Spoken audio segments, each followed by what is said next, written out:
8월 한 달 또 주님의 은혜가 여러분과 여러분 가정 속에 임하기를 축복합니다.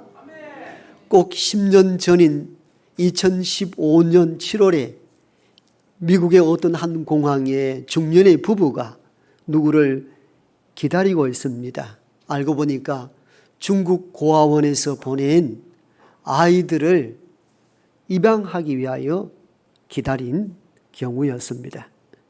여러 아이들이 내리는데 그 중에 한 명의 아이를 입양합니다. 이 중년의 부부는 이미 자녀가 5이나 있는 상황입니다. 그럼에도 불구하고 현재 갈 수는 없고 영상으로 고아원 아이들을 보다가 이 중년의 부부는 저 아이를 우리 집에 입양해야 되겠다 하여서 아이 한 명을 입양 결정하고 공항에 맞이하러 가게 된 것입니다.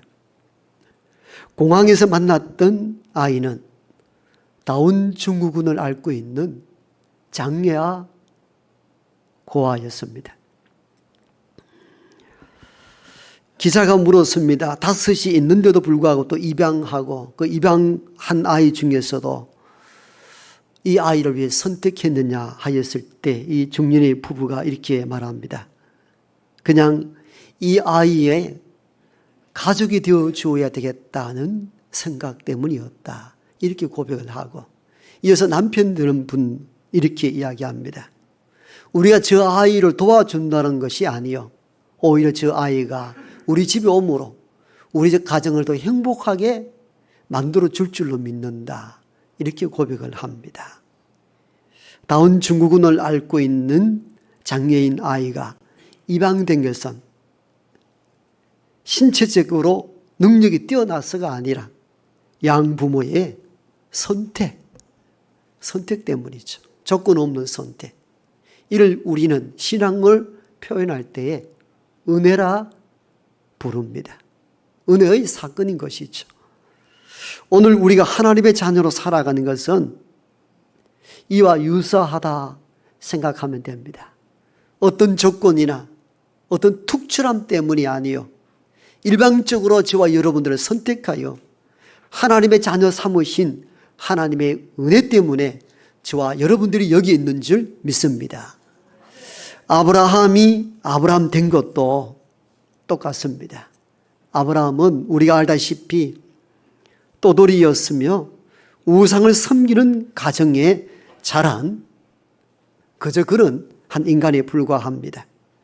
그런 떠돌이이고 우상 섬기는 가정의 한 사람이었던 아브라함을 하나님께서는 어떤 조건이나 윤리, 도덕, 가문을 보는 것이 아니라 한 인생을 선택하신 하나님의 은혜에 의하여 아브라함이 아브라함 된 줄로 믿습니다. 아브라함이 믿음의 조상이 된 것은 바로 이와 같은 하나님의 선택에 있었다는 것 우리가 잊지 말아야 합니다. 여기에 대하여 사도 바울은 에베소서를 통하여 정확하게 이렇게 고백합니다. 너희가 그 은혜로 인하여 믿음으로 말미암아 구원을 얻었나니 이것이 너희에게서 난 것이 아니요 하나님의 선물이라. 하나님의 선물이라. 행위에서 난 것이 아니니 이는 아무도 자기를 자랑치 못하게 하려 하심이라. 그렇습니다. 하나님이 그 은혜로 인하여 우리를 선택하여 하나님 자녀 삼으셨습니다. 아브라함이 믿음의 조상이 된 것 하나님의 은혜일 뿐만 아니라 저와 여러분이 믿음의 자손으로 살아가는 것도 하나님의 은혜인 줄로 믿습니다.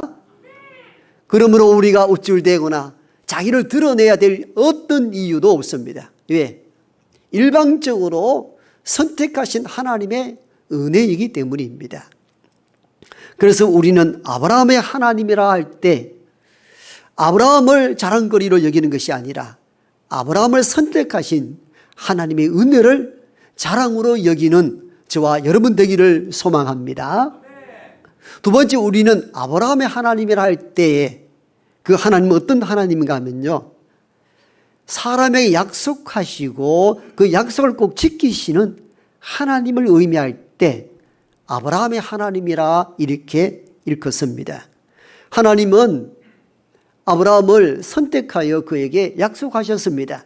창세기 12장에 보면 나는 너로 인하여 큰 민족이 되게 하시겠다 약속하셨습니다. 이건 아브라함이 자기가 꾸는 꿈이 아니었고 하나님이 아브라함을 선택하고 난 이후에 주셨던 약속이었습니다. 큰 민족이 되게 하겠다는 겁니다. 이 말은 후손이 번창한다는 것을 의미합니다. 그런데 세월이 지나고 시간이 흘러도 후손은커녕 아들 하나 얻기가 어렵습니다. 마음이 조급해진 아브라함은 이렇게 하다 자손 하나 없이 대가 끊기겠다는 위기를 느끼고 다메섹 엘리에스를 양자 삼잖아요. 이를 통해서라도 후손을 이어가겠다는 것입니다. 하나님 네 몸에서 난 자가 너희 후손이 되리라. 엘리에스를 거부합니다. 그러자 아내와 언혼하여서 우리로서는 안 되니까 여종 하갈을 통하여 후손을 이어가자. 이렇게 해서 낳은 아들이 이스마엘입니다. 하나님께서 이도 거절하십니다. 너 아내 사라에게서 난 이가 너 후손이 될 거라는 것입니다. 여러분 이미 나이가 100세가 가까이 되어 가는데 언제 아들을 얻을 수 있단 말입니까? 하나님이 큰 민족이 되게 하신다고 하시고서는 엘리에셀도 안 된다, 이스마엘도 안 된다. 그럼 어떻게 하란 말입니까? 자녀는 생기지 않는데. 이런 절망적 상황, 더 이상 기대할 것이 없는 생리적 현상으로는 아이를 가질 수 없는 그때에 하나님께서 한 번 더 약속에 대한 말씀을 상기시키십니다. 그 본문이 오늘 우리가 첫 번째 읽었던 창세기 18장입니다. 창세기 18장 10절에 보면은 하나님이 이르시되 내년 이맘때 내가 반드시 내게로 돌아오리니 내 아내 사라에게 아들이 있으리라. 한 번 더 약속의 말씀을 하시고 그리고 실제적으로 이삭이 그 이후 100세에 아들 이삭을 얻습니다. 여러분 이러한 약속을 다시 받았을 때는 생리적으로 아이를 낳을 수 없는 상태에 있었습니다. 그러니까 오늘 본문 이후로 보면은 사라가 장막뒤에서 이 이야기를 듣고 즉 하나님이 아브라함에게 하신 이 말씀을 듣고 웃었다 그랬습니다. 웃었다. 하나님 웃기지 마십시오. 내게 생리가 끝이 났고 아이를 낳을 수 있는 상황이 아닙니다. 그런데 무슨 내가 아이를 가질 수 있습니까? 이렇게 웃었다 그랬습니다.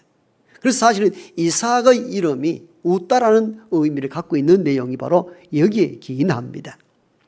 어떻든 생리적으로 과학적으로 낳을 수 없는 때에 하나님이 아이를 주셨습니다. 그래서 대부분 과학시대에 살아가는 현대인들은 자꾸 이렇게 질문하죠. 어떻게 그게 가능한가? 아이를 낳을 수 없는 때가 되었는데 어떻게 아이를 낳을 수 있습니까? 이렇게 과학적으로 질문을 하게 됩니다. 물론 이 질문도 현대인들에게는 필요한 질문이기도 합니다만은 우리는 신앙적으로 다른 질문을 할 필요가 있습니다. 하나님은 왜 낳을 수 없을 때 아이를 주시는가? 이 질문 던질 필요가 있습니다. 생산한 능력이 없을 때 왜 그때 복잡하게 하나님이 이런 질문도 예상해야 됐었잖아요. 현대 과학인들을 설득하려면 설득할 근거를 마련하여 아이를 주면 좋은데 과학적으로 낳을 수 없을 때에 아이를 낳았다면 누가 믿겠습니까? 그러니까 좀 합리적으로 아이를 주셨으면 더 좋을 것 아닙니까? 하나님이 이런 질문도 예상했을 것입니다. 그럼에도 불구하고 하나님은 인간이 생산할 능력이 없는 때에 아들 이삭을 주셨단 말입니다. 이유가 뭘까요? 이유가 있습니다. 오늘 두 번째 읽었던 창세기 20장에 보면은 그 말씀이 기록되어 있습니다. 사라가 믿지 못하여 웃고 있을 때에 사라에게 하나님이 이렇게 말씀하십니다. 여호와께서 능치 못할 일이 없느니라. 아멘이십니까? 천지를 창조하신 하나님이 그 정도의 일을 못하시겠느냐는 거야. 사라야, 내가 생리적 현상이 끝이 나고 능력이 없다라고 너는 내가 하는 여호와의 말에 비웃고 있지. 여호와는 능치 못함이 없느니라. 능치 못함이 없는 것이죠. 그렇습니다. 생산한 능력이 없을 때 아이를 주신 것은 여호와가 어떤 분인가? 능치 못할 일이 없는 전능하신 하나님이시라는 겁니다. 또 다른 이유가 하나 있습니다. 그것은 하나님이 약속하시고 약속하신 것을 어떤 일이 있다 하더라도 지키시는 분임을 보여주는 사건입니다. 그렇습니다. 과학적으로 될 때 이루어진 일들보다 아무것도 할 수 없다고 할 때에 성취함으로 말미암아 하나님은 약속하시고 그 약속을 이루기까지 꼭 지키시는 언약의 하나님이라는 것입니다. 우리가 성경을 구약 성경, 신약 성경 하는 의미가 무엇입니까?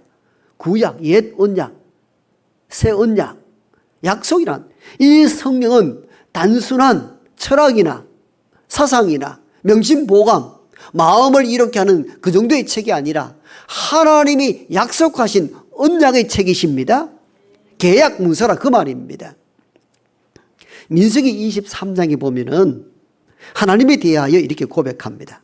하나님은 인생이 아니시니 시건치 않으시고 인자가 아니시니 후회가 없으시도다.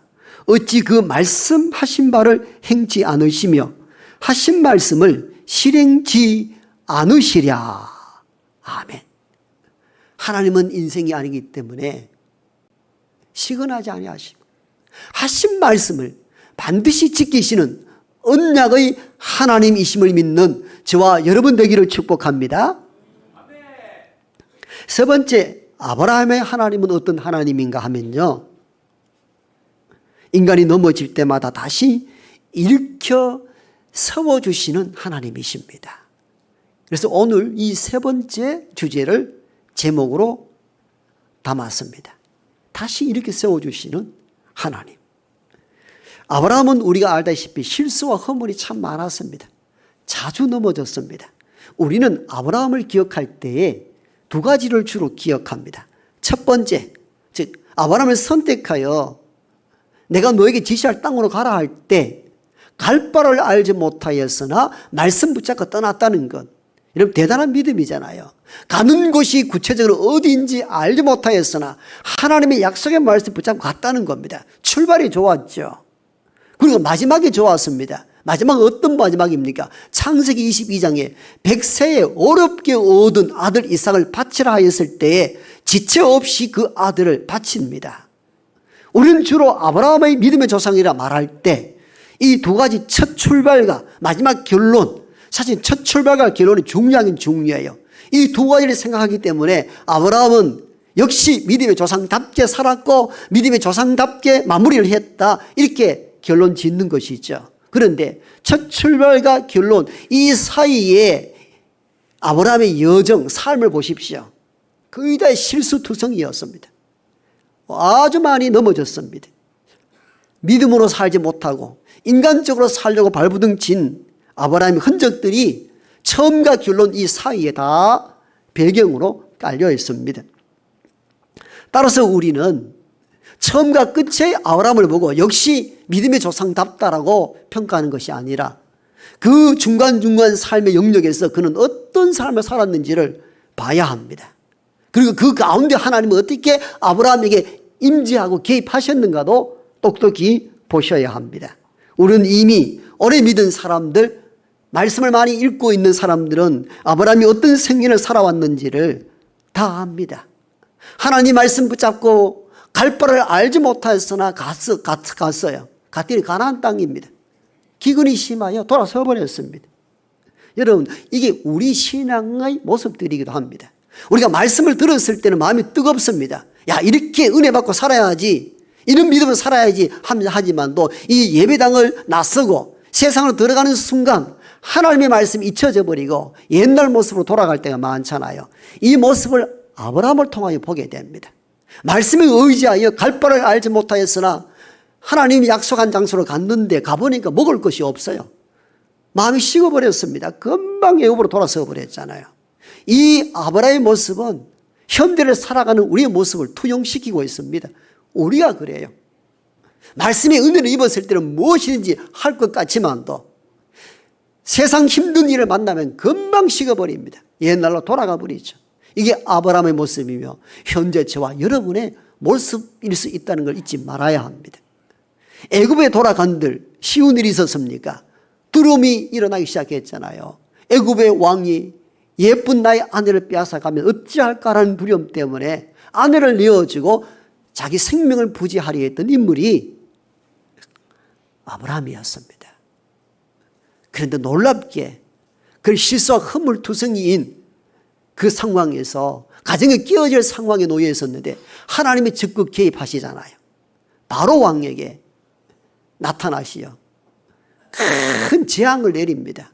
이 재앙이 무엇으로부터 왔는가 알고 보니까 아브라함이 내어놓은 그 누이 아내 때문에 일어난 사건임을 알고, 아브라함아 네가 어찌하여 나를 이 위험 속에 빠뜨리게 만들었느냐, 이 너희 아내가 아니냐, 어서 데려가라 하면서 오히려 많은 재물을 주어서 아브라함을 그곳에서 나오도록 만드셨습니다. 하나님이 개입하셨습니다. 가정이 깨어질 위기, 넘어질 상황에서 하나님이 개입함으로 말미암아 아브라함의 가정을 다시 구원해 내셨습니다. 이런 일들을 두 번 반복합니다. 오늘 두 번째 읽은 창세기 20장에서는 그랄 지역에 갔는데도 이 마음이 또 있었습니다. 야, 그랄 왕이 나의 아내를 빼앗아가 나를 죽이면 어떻게 할까 하는 두려움 때문에 또 아내를 덜렁 그랄 왕 아비멜렉에게 덜렁 내줍니다. 하나님이 아비멜렉에게 또 나타나시었습니다. 그 여인을 가까이 할 때 너를 죽이겠다고 합니다. 깜짝 놀랐습니다. 그리고는 하나님께서 그랄 왕 아비멜렉에게 아브라함을 이렇게 소개합니다. 놀라운 장면입니다. 제가 있는 그대로 본문의 말씀을 읽어드립니다. 창세기 20장 7절에 보면요, 하나님께서 아비멜렉 왕에게 아브라함을 이렇게 소개합니다. 이제 그 사람의 아내를 돌려보내라. 그는 선지자라. 선지자라. 여러분 놀랍잖아요. 지금 이 선지자라 말하는 아브라함은 지금 어떤 일을 하고 있습니까? 아내를 두 번 팔아먹고 있는 상황이잖아요. 이건 솔직히 말하면 동네 양아치입니다. 양아치 수준입니다. 그런데 아내를 두 번이나 팔아먹습니까? 그런데 하나님은 이 양아치 아브라함을 이렇게 소개합니다. 그는 선지자다 이렇게 말합니다. 아비멜렉아, 그 하나님의 선지자야. 그러면서 더 추가하여 이렇게 말씀하는 장면이 나옵니다. 그는 선지자라 말하고 그가 너를 위하여 기도하느니 너가 살려니와. 너가 아브라함의 기도를 받아야 살겠다는 겁니다. 더 과감도 아닙니다. 여러분, 여기서 우리는 참 하나님이 어떤 분인가를 다시 생각해야 합니다. 지금 아브라함은 하나님 없이 내가 살겠다 인간적인 생각으로 판단하고 살아가잖아요. 하나님 지금 없는 거예요. 하나님 나를 지키고 나를 보호하고 내 생명을 이끌어 간다는 생각 자체가 없습니다. 아내를 통하여 내가 살겠다는 인간적인 생각으로 판단하고 살아가는데, 그런 한 인간을 하나님은 아비멜렉에게 소개하기를 이렇게 소개합니다. 그분이 보통 사람이 아니야. 하나님의 선지자야. 그가 너를 위하여 축복 기도해야 네가 산다 이렇게 말씀합니다. 그러면서 우리는 왜 하나님께서 인간적인 방식으로 살아가려는 못난 이 아브라함을 소개할 때 선지자라 말하고 그 기도를 받아야 네가 축복받는다고 말하는 의도가 무엇인가 하는 겁니다. 왜 그랬을까요? 잃어버린 남편의 권위, 그 권위를 하나님께서 세워주기 위함입니다. 만약에 가정이 이로 인하여 무너지고 파탄나게 지경에 이르렀다면 여러분 아내 보기가 민망했을 겁니다. 부끄러워서 아내를 앞으로 이끌어가기가 어려운 상황입니다. 그 넘어지고 자빠짐으로 말미암아 어떻게 더 이상 남편을 신뢰할 수 있겠습니까? 따라갈 수 있는 상황이 아닙니다. 그것도 두 번이잖아요. 이러할 때 하나님은 잃어버린 무너진 남편의 권위, 신앙의 권위, 믿음의 조상이라는 권위를 무엇으로? 그가 선지자다. 그리고 그가 축복 기도를 함으로 이 아비멜렉 가문의 태 열매가 열리는 놀라운 사건을 아내가 봄으로 말미암아 이분은 보통 분이 아니시고 하나님의 선지자고 하나님 능력자임을 인식함으로 말미암아 그 잃어버린 권위를 세워주기 위한 하나님의 작정이었던 것입니다. 이렇듯 하나님은 초라하게 무너질 한 인생, 넘어지는 그 자리에 찾아오셔서 다시 일으켜 세워서 본래의 그 직분을 감당할 수 있도록 우리를 일으켜 세우시는 선하신 아버지 하나님이심을 믿는 저와 여러분 되기를 원합니다. 하나님은 이런 방식으로 우리를 이끌어 가신다는 겁니다. 어느 집안의 아들이 어머니를 보니까 너무 마음이 아픕니다. 집안은 가난한데 뼈가 빠지도록 일을 하여 우리를 키우는데 아버지를 보니까 속이 상합니다. 어머니는 연약한 몸으로 저렇게 가정을 이루는데 날마다 그냥 할 일 없이 놀기만 하고 놀림에 빠져 살고 가정을 돌아보지 않습니다. 화가 난 아들이 어머니에게 달려갔습니다. 어머니 아버지 왜 저를 두시냐고. 가정도 돌보지 않고 저게 아버지입니까? 내 편이 되어준 아들이 어머니가 고마울 수 있는데 어머니가 호통을 칩니다. 내 이놈의 자식 어디 아버지를 함부로 평가하느냐고. 너를 낳은 분이야. 어디 감히 나에게 아버지에 대해서 함부로 말 못하도록 입을 막으십니다. 옛날에 우리 어머님들이 다 이렇게 하셨습니다. 그리고는 어렵게 모은 돈을 아이들 몰래 남편에게 얼마 용돈을 찔러줍니다. 그러면서 여보 혹시 아이들 학용품 필요하다 할 때 그 돈으로 학용품 값 주세요. 그렇게 말합니다. 자기 돈을 내어서 남편이 내어줍니다. 못난 남편을 왜 이렇게 하십니까? 남편이 아버지의 역할, 아버지의 자리를 지켜야 가정이 된다는 사실을 알았기 때문에 지혜롭고 현숙한 여인 아내가 그렇게 한 것이죠. 우리가 과거 가정에서 보면은 이런 어머님들이 참 많았습니다. 그래서 자녀들이 그 잃어버리지 않는 그 아버지의 권위를 아래서 자라고 건강하게 생활하게 된 것이죠. 하나님이 아브라함을 다루어 나가시는 이 방식을 보면 참 신비하고 놀랍습니다. 사실 말이 안 되는 상황이잖아요. 아내를 2번이나 팔아넘긴 그 상황에서 하나님은 아브라함을 책망하고 나무라고 너 왜 인생 이렇게 사느냐 하셔야 하는데 하나님은 역으로 이렇게 반응하십니다. 죄도 없는 아비멜렉 왕에게 네가 잘못하여 이 일을 하지 않는가 한 것은 아니라는 사실을 내가 안다. 하나님 안다. 그러나 아비멜렉아 그 여인은 아브라함의 아내이며 그는 선지자다. 네가 그에게 기도를 받아야 네가 살게 될 것이다. 여러분 너무너무 놀라운 하나님의 모습을 발견하게 됩니다. 하나님은 넘어지고 자빠지고 그냥 두면 인간으로서 대접받지 못하고 살 인간을 세워주시고 일으켜주시고 회복해 하시는 아버지 하나님이심을 믿는 저와 여러분 되기를 축복합니다. 지금도 우리는 사실은 우리도 실수 허물이 많잖아요. 그런 한 인간을 하나님 계속 세워주심으로 오늘 저와 여러분들이 여기 있는 줄 믿습니다. 그래서 아브라함의 하나님이신 거예요. 아브라함의 하나님이라는 이 의미는 바로 여기에 있습니다. 쓸모없이 벌어질 만한 인생을 다시 일으켜 세워서 믿음의 조상 반열에 이르도록 선하게 이끄신 하나님의 은혜를 말할 때 아브라함의 하나님이라 이렇게 고백하는 줄 믿습니다. 목사님 그래도 아브라함 100세에 얻은 아들 억지로 바치지 않았습니까? 그 믿음 대단하지 않습니까?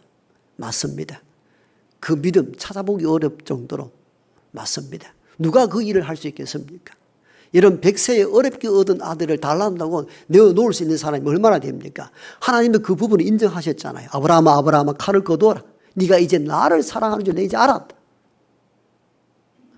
그런데 우리는 이 부분을 기억하고 있잖아요. 그런데 아무리 믿는 사람이다 할지라도 아들 내놓으라 하면 내놓겠습니까? 어려울 겁니다. 그럼 어떻게 이게 가능했느냐? 이걸 보셔야 됩니다. 그건 수없이 많이 무너지고 자빠지고 실수하고 허물투성이였을 때 하나님께서 이 아브라함에게 행한 은혜의 경험이 있었기 때문입니다. 이 은혜의 경험이 없었다면 내놓지 못했을 것입니다. 여러분 수없이 많이 실수와 허물을 했잖아요. 근데 하나님 그때마다 뭔가를 예비하셔서 살아가도록 만들어주시고 이끌어주시고 인도해 주셨거든요. 이 은혜의 경험이 쌓였던 것이죠. 여러분 보세요. 애굽 왕에게 아내 내놓았을 때 거기에 재앙을 내려서 오히려 아내도 찾고 재물을 얻게 되었습니다. 그랄 왕 아비멜렉에게 아내를 내놓았을 때에 거기에 하나님 나타나셔서 너 그 여인을 가까이 하는 순간 너를 죽여버리겠다. 아브라함은 선지자다. 그에게 기도를 받아라. 그럼 너의 열매, 태의 열매가 열릴 것이다. 여러분 이렇게 수없이 많이 넘어지고 자빠질 때마다 하나님 이렇게 써오시고 그에게 은혜와 복을 주시고 이로 인하여 아브라함이 살아왔던 것을 경험했던 것입니다. 하나님은 약속하시고 약속을 지키시고 내가 넘어질 때마다 이렇게 써오시는 은혜의 하나님을 경험하고 나니까 100세에 얻은 아들 이삭을 바치라 할 때도 하나님은 이 아들을 영원히 거두어가는 것이 아니라 내가 알지 못하지만도 신비한 방법으로 나에게 후손이 큰 민족이 되게 하겠다니까 이 아들 이삭을 통하여 내가 알지 못하지만도 번성케 하는 역사가 일어날 거야. 이 믿음이 있었던 것이죠. 여러분 이 믿음 없이는 그냥 내어놓고 끝난다면 할 수 없는 일들입니다. 칼을 들어 제물로 바칠 때 할 때 하나님 그만하라. 내가 네 마음 알았다고. 그 주위를 칼을 넣고 주위를 돌아보니까 가시덤불에 수장이 걸려있게 되고 그 양을 잡아 번제로 드리고 난 이후에 그렇게 고백했잖아요. 여호와 이래라. 여호와의 동산에서 다 준비하셨다는 겁니다. 여러분 이 은혜의 믿음이 있었기 때문에 내놓을 수 있었던 것이죠. 그래서 마지막 이 결론은 어떤 의미입니까? 하나님의 은혜가 있었기 때문에 가능했던 결단이었던 것입니다. 오늘을 살아가는 저와 여러분들은 우리 너무 하나님의 은혜를 잊고 살 때가 많습니다. 사실은 저와 여러분들은 실수와 허물이 많습니다. 그런 우리를 여기까지 붙잡아 온 것은 저와 여러분의 도덕이나 윤리성 때문이 아닙니다. 하나님께서 그때마다 위기를 극복해 하시고 은혜의 자리로 우리를 인도해 주셨기 때문에 오늘 저와 여러분들이 여기 있는 줄 믿습니다. 그 하나님의 은혜를 기억하고 이제는 은혜에 합당한 응답의 삶으로 살아가는 우리 모두가 되기를 축복합니다.